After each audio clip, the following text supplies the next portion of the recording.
Assalamualaikum warahmatullahi wabarakatuh. Perkenalkan, nama saya Siska Bella Nur Fadila dengan nomor NIM 1210519.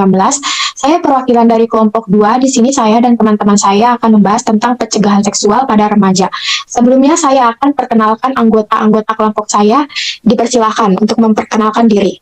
Nama saya Anggraini Safifa dengan NIM 1210503.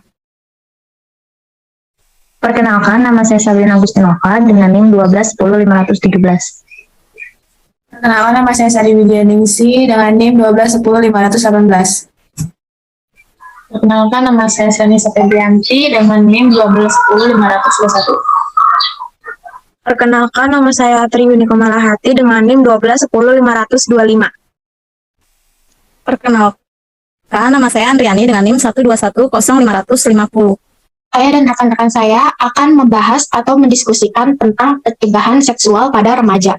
Jadi sekarang banyak sekali kekerasan seksual pada remaja. Sebagai contoh, ada kasus kronologi kekerasan seksual pada remaja di Pekapuran, Depok. Korban ini dicekoki minuman dan obat keras. Lalu ada kasus pelecehan seksual di lingkungan kampus, yaitu seperti ada pada bulan November tahun 2021, mahasiswi Universitas Riau, UNRI, melaporkan dosen Fakultas Ilmu Sosial Ilmu Politik karena diduga menciumi pelapor ketika bimbingan skripsi. Pada bulan Agustus tahun 2021, ada kasus dilakukan oleh dosen di Institut Agama Islam Kediri kepada mahasiswa. Pihak rektorat memberikan sanksi pencopotan jabatan struktural kepada dosen tersebut. Pada bulan Desember tahun 2019, dilakukan oleh dosen Universitas Negeri Padang. Ia pun resmi ditahan Polda Sumbar pada Februari 2020 akibat terbukti melakukan tindakan asusila di toilet kampus. Kemudian ada tahun 2019 juga, bulan Mei, diduga dilakukan oleh seorang dosen Fakultas Psikologi Universitas Islam Negeri, Maulana Malik Ibrahim dari Malang. Kejadian pelecehan seksual tersebut menimpa 2 mahasiswa. Baik, kekerasan seksual merupakan tindakan berupa fisik maupun non-fisik yang dilakukan seseorang atau sekelompok orang yang dapat mengakibatkan penderitaan atau kerugian secara fisik dan seksual pada seseorang. Kekerasan seksual dapat berbentuk ucapan, perilaku, dan tindakan seksual yang dilakukan tanpa persetujuan korban. Bagaimana peran pemerintah dalam pencegahan kekerasan seksual terhadap anak usia dini dan remaja? Langkah pemerintah dalam upaya pencegahan kekerasan seksual terhadap anak yaitu dengan menerapkan sanksi yang lebih keras kepada pelaku sebaiknya di lainnya. Di bidang pencegahan, pemerintah bisa secara aktif melakukan kampanye untuk meningkatkan kesadaran masyarakat. Selanjutnya, ada dampak pelecehan seksual bagi korban. Tindakan diskriminasi atau kekerasan seksual dapat menyebabkan, yang pertama ada depresi kepada korban, yang kedua gangguan stres pasca trauma, yang ketiga suka menyakiti diri sendiri, yang keempat tertular penyakit kelamin, yang kelima berpotensi menggunakan narkotika, yang keenam keinginan bunuh diri.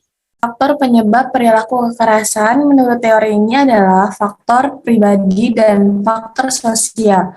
Faktor pribadi yaitu meliputi kelainan jiwa seperti psikopat, stres, depresi, serta pengaruh obat bius. Sedangkan faktor yang bersifat sosial antara lain seperti konflik rumah tangga, faktor budaya, dan media massa. Cara menghadapi pelecehan seksual yaitu dengan membekali diri dengan pengetahuan bela diri, melawan pelaku dengan cara menyerang mata, serta kemaluan menginjak kaki maupun menyikut.